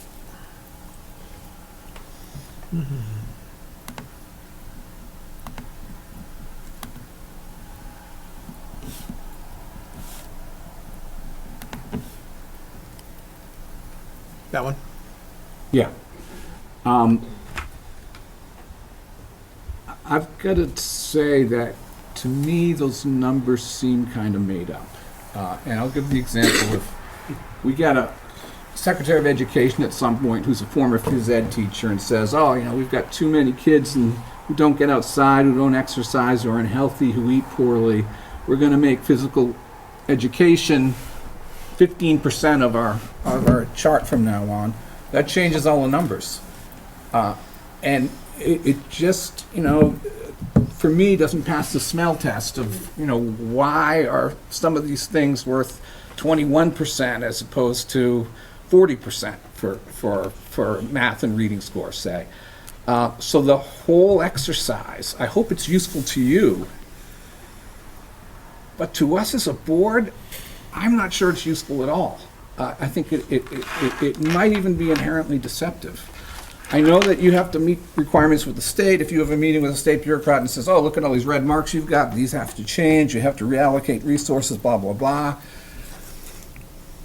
But we've been kind of sniffing around this notion, I think, on the board, I'm certainly speaking for myself, that this doesn't really tell us how well the kids are doing necessarily, and we shouldn't overly rely on this type of studies. Remember last year we talked about some consultant in Ohio was cooking up formulas that the state was going to use? Anyway, moving on. Pressure from Washington, pressure to the state, pressure down to us, and it was a consultant in Ohio, I think you said, who was cooking up these formulas. This feels the same to me. I think Gabe touched on it too, that, we have these categories that have nothing to do with our test scores. The whole exercise, I'm suspicious of. I know that you have to answer to the state, and this affects our funding and all sorts of things, but boy, I'm just suspicious of the whole thing. Sure, Natalie. I just view this as, I mean, when you do a research project, right, you don't use one source. So this is one source of information that we use to help in our decision making, and that's how we as the board should probably look at it. And not, it's not the end all be all of everything. That's how I'm seeing it. Well, it is just one measurement. And all. One tool among many. Right. And we're just going to depth because it's brand new, essentially. Brett. I don't know if anybody knows this, but I'm going to ask it and maybe we can find out the answer. But is the state holding itself accountable to these numbers, right? So when I look through here and I see, that the perfect number of librarians to students is 225, but apparently for nurses it's 375. Is that being taken into account? And probably I already know the answer to this because I don't think the state has figured out school funding. But when we look at how do we build schools moving forward, if these are the numbers, then that should be taken into account, especially if we're looking at redistricting or combining districts or building new schools, or if those are the numbers, those should be the numbers that the state should hold themselves accountable to, right? So, I mean, if Act 73 is supposed to fix education, if it says that we need to have, 375 students per nurse in an elementary school, where is the 375 students? Right? I mean, they should hold themselves accountable to these numbers or readjust to reality. Well, I think in some ways that's... So what I will say is that some of the initial plans, the initial work that the state did does have those numbers. And so before Act 73 was passed, before Act 73 was passed, they had updated some consultant work that they had done in the past with the new numbers in order, if there was 5 school districts, 12 school districts, 20 school districts, whatever, that the ideal size for schools, that's why we have the average minimum expectations for class sizes moving forward that are higher than what they are now. Well, we know that they have to be rolled out. But the other piece that I would say is the state is, thanks to local control, the AOE can remind people that these are the expectations, but it's up to the boards and the schools to put them into the schools. I would say that they don't have the political fortitude to follow their own rules, but they expect us to. Yeah, that's true. I think we've seen that. I think that's I mean, that's a lot. I mean, we see that in the legislature all the time. Voluntary mergers, right? Yeah. Isn't that what that was all about? Yeah. You guys figure it out. Right. Yeah. Yeah. So, all right. Well, unless anybody else has any other questions, I am going to move us along. Okay. So, interim report 1.1, academic proficiency. Oh, this was it. This was that? It. Yeah, that was love it. Okay. Thank God. I mean, darn. Okay, good. Yeah, sorry. Okay. That's why at the first... I thought we had another one to go. I was like, oh my God, we're going to be here forever. No. Okay, so, moving on, our board professional development, there is a policy governance virtual forum. I think that May 28th date has moved. We'll have that updated for our May 19th meeting, because I think Debbie Singheiser, who's in charge of it, was suggesting a June 4th because May 28th is a... superintendent meeting or some such thing. But anyway, keep your eyes glued out for that if you want to attend those. Let's move on to monitoring report 2.10, safety. Can I get someone to make a motion to accept Renee's report? Thank you, Natalie. And seconded by who? Rhiannon. Thank you, Rhiannon. Okay. Is there any questions, comments? Anything you'd like to say about it? I took Jess's recommendation, put it in the format that she said that it would be much easier to read, so I put it in that format, not just for the observable conditions and evidence, but also for the interpretation and the policy language. Cool. I have a question. Yeah. We had a safety committee, didn't we? Yeah. So we have a safety committee. Of community members who met a year or so ago? That kind of died on the vine. But yeah, there was for a short time. We had a few meetings. Yeah. I was just wondering if anything from that was. So we have two versions of that. We do have so we have an administration and first responder, a committee meeting that we have like twice a year. And then we also have a new facilities, I don't know if, no, it's not facilities, it's a safety meeting. Brenda, what's that? It's a safety meeting with the teacher union that meets 3 times a year where they bring up facility and security issues. Has that been successful, or how's that gone so far this year? This is the first year, I think we've had 2 meetings. We've had 2 meetings. I think so. I think a couple of things have been brought up that kind of surprised us that we addressed. You want to elaborate on that? Or is it a safety concern to tell us? Well, for example, one of them really doesn't affect this board because it's both districts. But we found out that while the asbestos management plan looks for asbestos in the actual physical facility, we found out that some cabinets in the science room actually had asbestos background. They were self-contained and not dangerous, but it was one of those things that was kind of in that bucket of we didn't know it. And this committee brought it forward and we tested it and determined it.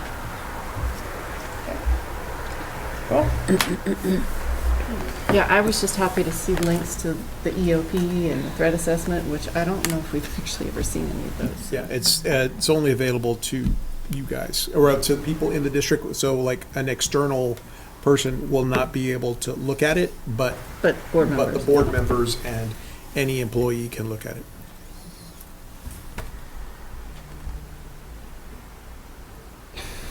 Any other questions or concerns, comments for Renee on 2.10 safety?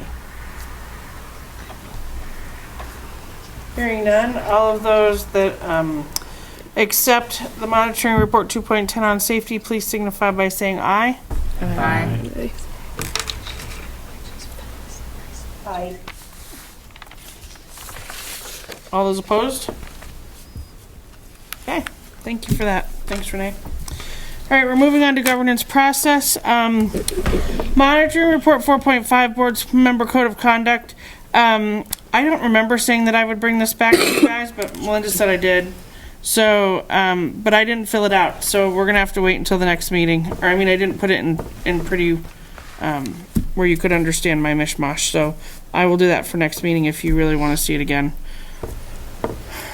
But we do need to look at monitoring report 4.3, agenda planning.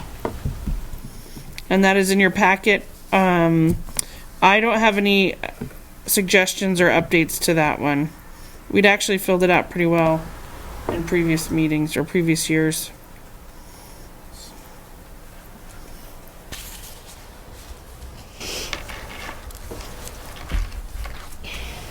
Laura, does the red color mean anything? The red color means that's what was there last year. Sorry. Thank you. Yeah.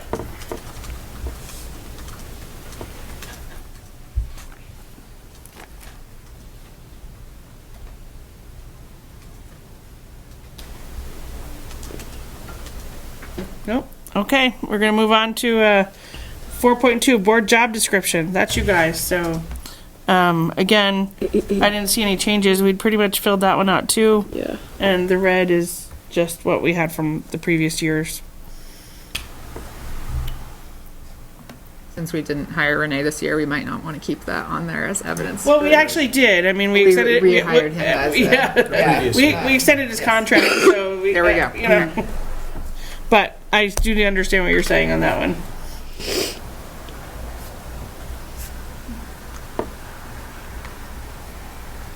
That's the only thing I saw. Okay. We can change that. I'll pull it out.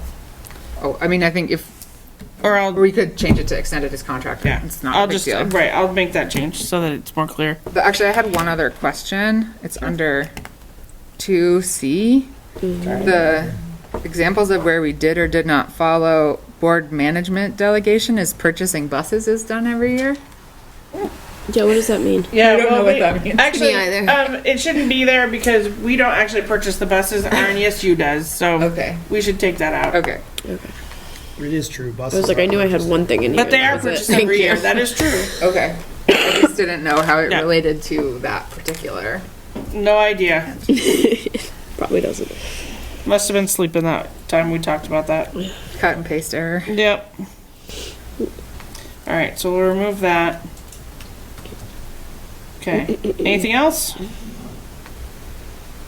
All right, then we are going to move on. This next one is just for information only, but the RNESU strategic plan. If there's one thing that we've learned through our last budget cycle, is that everybody wants us to have a plan that either they can tear apart or at least say that we, that way. This way they won't be able to say we don't have a plan. So Renee is going to pull together a committee for an RNESU strategic plan, and I'm going to let him talk about it. Right, and so I am talking to a facilitator out of Rutland to help us organize the kind of the rollout.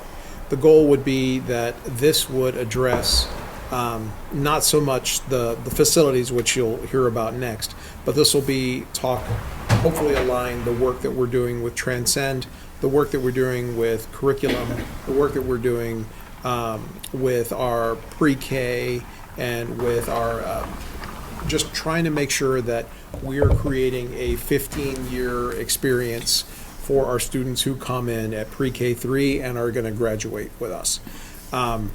We have continuous improvement plans that are tied to our state goals, but are not really driving what we're doing on a daily basis. It's just kind of, so what we are hoping to, or what I'm hoping to accomplish, is to look at a 3 to 4 year plan, because who knows when Act 73 and all these other things are going to kick in. So I figure if we have a 3 or 4 year plan, that if for whatever reason, we join another supervisory union, then it's gone. But if for whatever reason the can keeps getting kicked down the road, we always have the opportunity to add an additional 2 years. And so I'll invite people from every individual school. I want to make sure that we have families who are a part of it. I would, of course, ask board members to be a part of it if it has time. This is going to be a little bit more of it'll get us through probably the end of next school year, because I want to make sure that we have enough time to get out and meet with folks. So that way it's not always happening, because there's a lot of other irons in the fire too. But I want to make sure that we do this thoughtfully with as much feedback as we can, so that way when we go into the school year 27-28, that summer, any kind of alignment that we need to make for what we're working with our teachers and our principals, that we can roll that out then. When you say that this is different from the facilities plan, does that mean, does the facilities plan include like the kind of things that we voted on letter E on the consent order, or is it actually like what campuses are we using? We'll get to that in a second. Okay. But the strategic plan is different because it is RNESU based, so it also includes Barstow. Okay. So it's that overreaching, what do we want all of our kids to be able to do, blah, blah, blah, blah. The facilities committee is going to be more based on Otter Valley, because it's our facilities, all of our facilities. Barstow only has one facility. It's pretty much easy to take care of one. We have 8, 9, 10 buildings that we need to determine how we're going to use them going Prepare forward. them. Right, and be prepared to use them, and how will they help us provide that education that we want to give to our kids. Awesome. I think that, especially if we're going out into going to the public with the strategic plan, that we need to be doing that same kind of consultation about the facilities plan. So I think it would be great to think about how, understanding that they have to be separate because of OVUU versus Barstow. Right.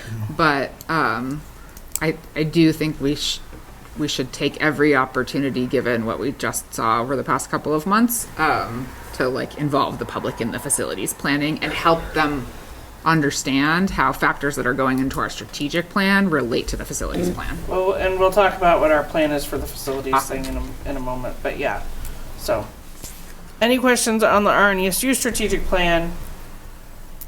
I should have more of an update by the next time we meet.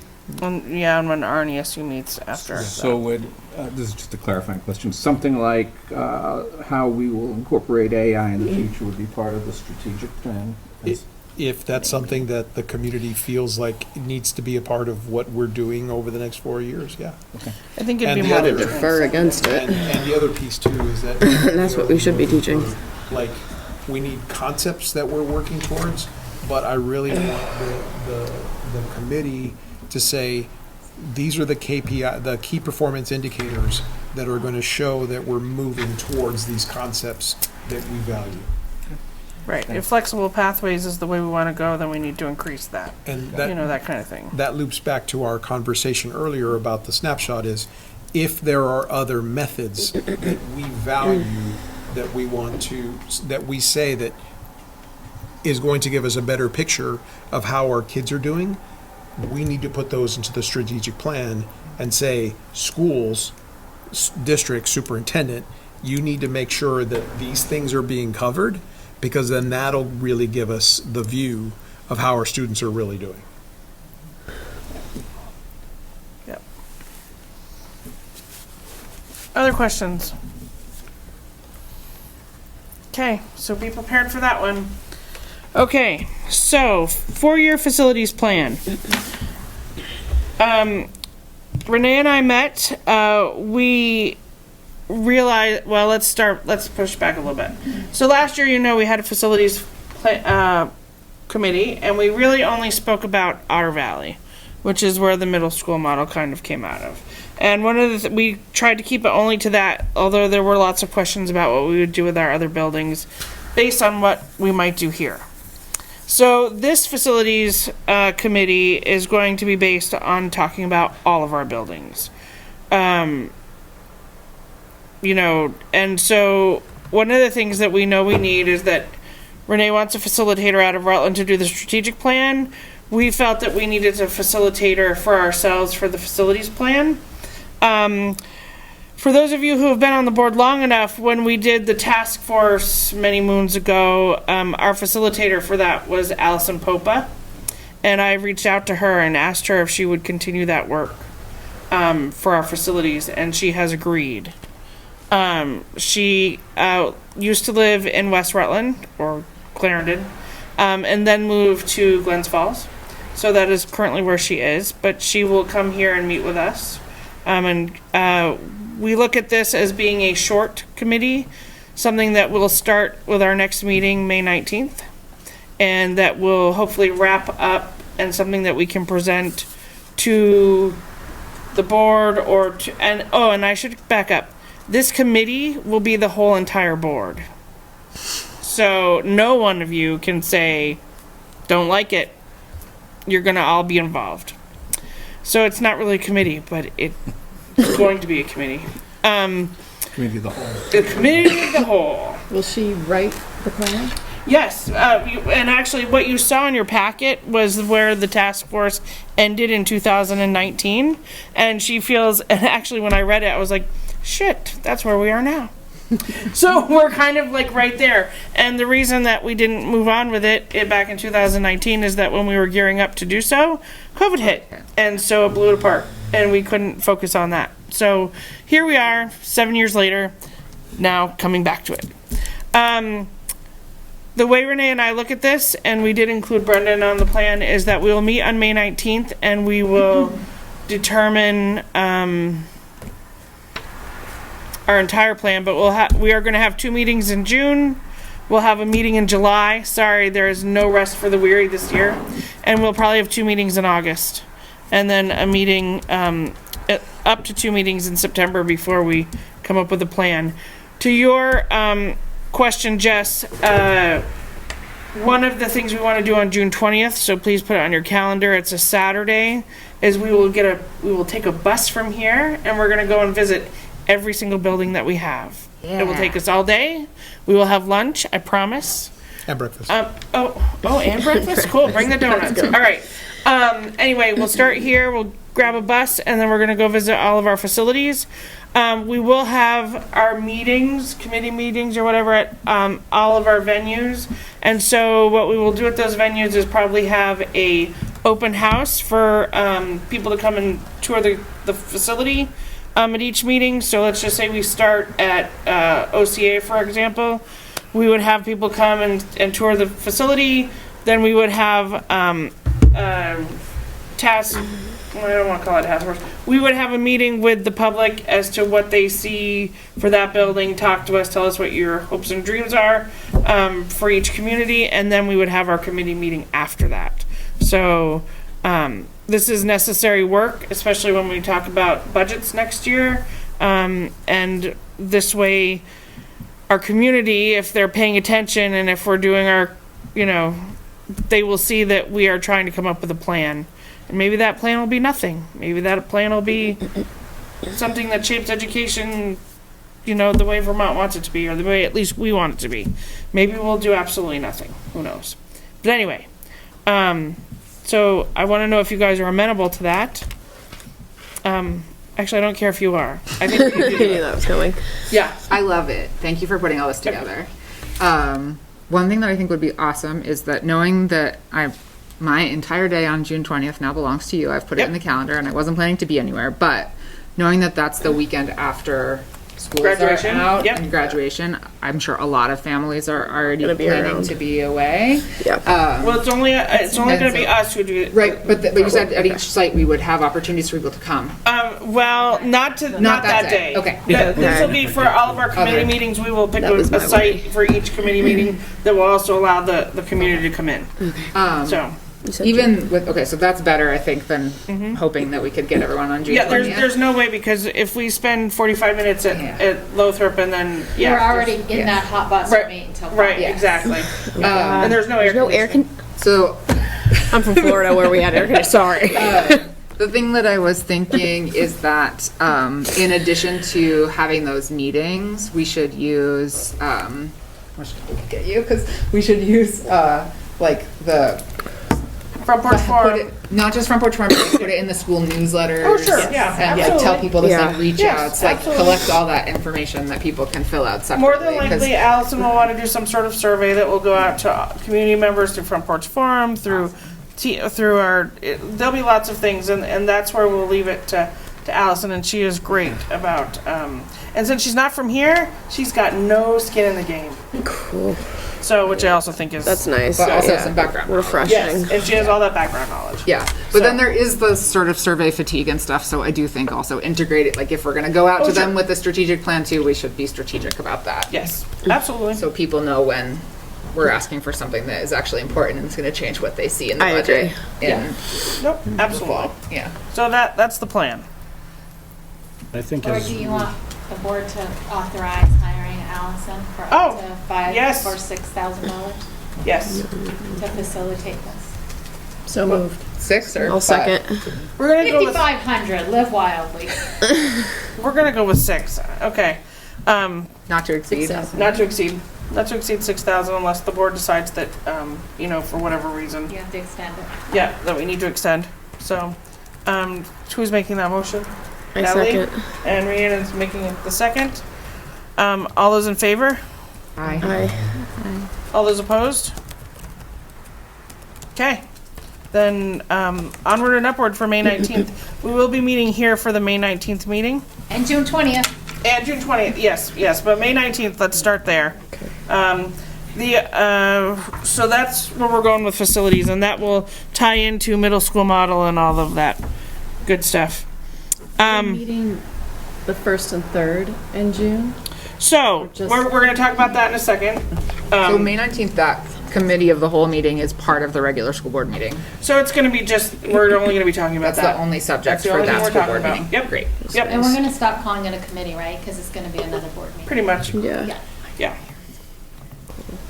But it's kind of a committee, because that's what I'm going to keep calling it. All right. So we're going to skip ahead a little bit back to Natalie's point. We are having a meeting on June 2nd. That's going to be our regular meeting.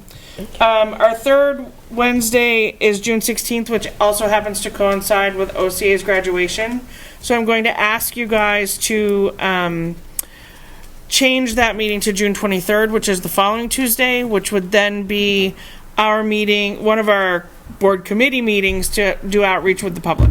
And it would also allow us to do that's right after we have our big bus trip, so it also can be a debrief on everything we've seen and done and heard and eaten Saturday. Is that okay with everybody? Yes. Everybody nodding? You need a Okay, so motion. we will turn that to June 23rd, and we will not have a meeting on June 16th. And we're meeting in July though. Yes, we are, but we'll talk about those dates probably in May. At our next board meeting, when we meet with Allison, we'll come up with dates for our summer so that before people make So June plans. 2nd, 20th, and 23rd. Well, all right, but we can work around those plans. Yeah, before, after, around. Okay. Future outreach. Just so you all know, Senior Center had their dinner tonight. They have said that we could come to any of their dinners or lunches. They have one a month. They have a dinner here in Brandon once a month. Tonight was the night, but they also have a luncheon at some point. So if you ever want to go to the Senior Center and have lunch and hang out and talk about school stuff, it's quite entertaining. You get a lot of good feedback. And food's sure you good do. too. Also, community groups. If you know of a community group that would want that you think we should be attending or talking to, and also select boards. We will be inviting the select boards to those meetings when we're in their town, so that they can be there and ask questions and be involved in the process. Okay.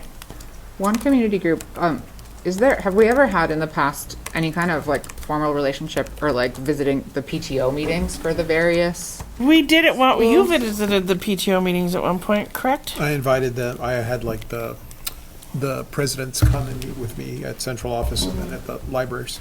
I think it could be interesting to have school board members drop into those too, because those are very committed. Well, and one of the things that we probably want to do, going back to the facilities, is that one of the things we had when we were task forces, we had advocates from the community who would come to our board meeting or board committee meeting, get the information, and then be able to disseminate it throughout the land. That may be our PTO people that might come and be that. It could also just be regular lay people from a town who just want to be able to have the right information to make sure that people are getting the correct information out there. So anyway, if there's other places you can think of that we should be inviting or going to, let's keep putting them on there. Advocacy, legislative reps to future OVUU meeting. I need to reach out to them to see when they'll be available. I figure I was going to wait until the session ended, but it may not end the way things are going. So I will figure out a date to bring them in. Maybe I might try for June 2nd. Keep them right up there. Yeah. So I might try for June 2nd if you guys are okay with that. Yes? Okay. Yeah. We'll see. June 2nd. All right. Act 73, we all know that where that's headed or where it seems to be stalled. VSBA resolutions. So those are due by June 15th. We, as a board, really haven't done those in the past. I think the last one we had done was done by Dr. Mathis when he was on our board.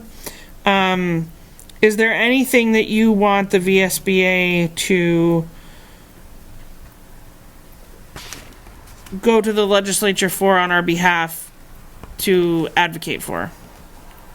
Can you think of anything in particular, other than the fact that they should, make the legislature do their job and instead of making us try to do it? That part. This has that probably been talked about before, but Yeah. maybe like facility savings pass-throughs, right? So if, let's say we came up with a plan that said if we do A, B, and C, we could save $1.8 million a Sure. year for the next 10 years, Okay.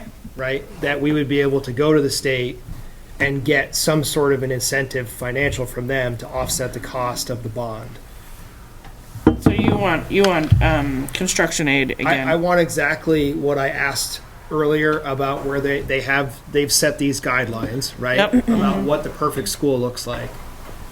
Financially, help us get there. Because we can't build a school without help. Burlington did. They got our help. Right. Winooski got our help. I understand that. That's what I'm saying. Okay. Oh, and so did Woodstock. Just Oh, so all of the rich towns. Right. Well, anybody who could pass a bond, we're all paying for that. So. So I think that would be one, since they can't seem to figure it out anyway. Let's see if we can get some incentive out of them. All right. Well, and I think it's a great question to ask them when they come on June 2nd. Is might be premature depending on what happens tomorrow, but I think the state could help us a lot with graduation requirements and helping schedule juniors and seniors to take other opportunities. Is that something the AOE is already doing, Renee, or is They have a set of graduation requirements that the State Board of Education needs to approve. okay? So that's not something that the legislature would get involved in.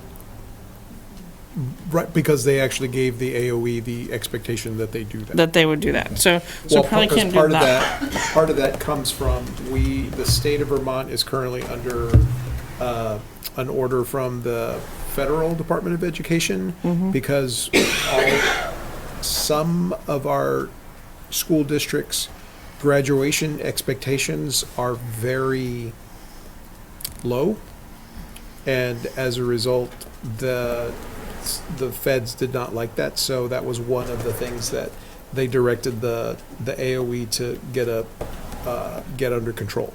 So that's why recommendations for graduation requirements are going to the State Board of Education this year. Okay. One of the things I would have thought you might want, or maybe all of us want, is somehow funding for CTE other than through the CTE tech centers. Is that something that we can? I looked that up because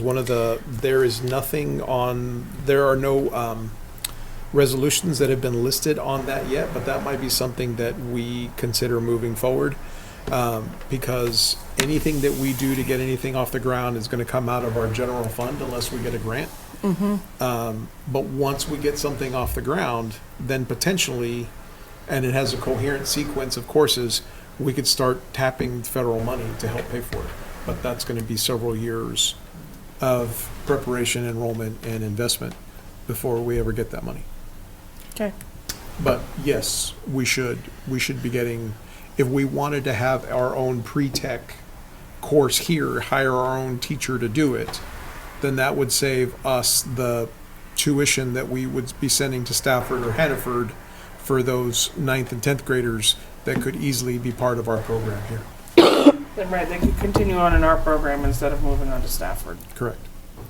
Or after the pre-tech here, they could easily go to Stafford, but instead of sending them to Stafford as a 9th or 10th grader, we can keep them here and keep them interested. I would add containing costs for health insurance. Ooh, health insurance. Ooh, nice one. All right, health insurance cost containment. Okay. Let's see if we can pull something together so that we can look at it on June 2nd, and so that we can approve it, so we can send it off to. What about locking the yield to economic factors instead of having the legislature approve it? Or at least getting us the yield before. Maybe the yield should be approved in May so that we know what it is for the following year instead of like behind it. And maybe there's a reason why they have to approve it, but if it's economically based, just lock it to those economic factors, and then we can at least estimate where we're headed when we do budgeting, instead of somebody gets a bright idea that we're going to modify the yield to impact tax rates, and why? Well, all they did was muddy the waters, but yeah. We'll try. We'll look at that. We'll see if you. I'm not sure how I would word it, but yeah. Okay. All right. We'll see what we can do on those. Making the yield a leading indicator instead of a lagging one. Leading indicator. Okay. You passing a budget without knowing? Yeah. That's fine. Well, hey, we did it every year. I mean, we do it every year. We don't like chaos? That's right. Well, it's not set until after the grand list, right? Well, yeah, okay. So, all right. So, superintendent's announcements. So we had a whole bunch of them added at the end of last week, so I didn't add anything. But one thing I do want to mention is that this week is Educator Appreciation Week. So if you get a chance to appreciate your teachers, your bus drivers, your paraprofessionals, and any other RNASU or OVU staff, please let them know, give them a thank you. and let them know how much you value them, because they do a lot of great work for us, for our students. Yep. Well, we thought we were going to get out of here early, but it's now 8:12, so sorry. So, if you would like to leave now, I need someone to make a motion. So moved. Is there a second? All right. Goodbye, everyone. Have a good night. Sorry.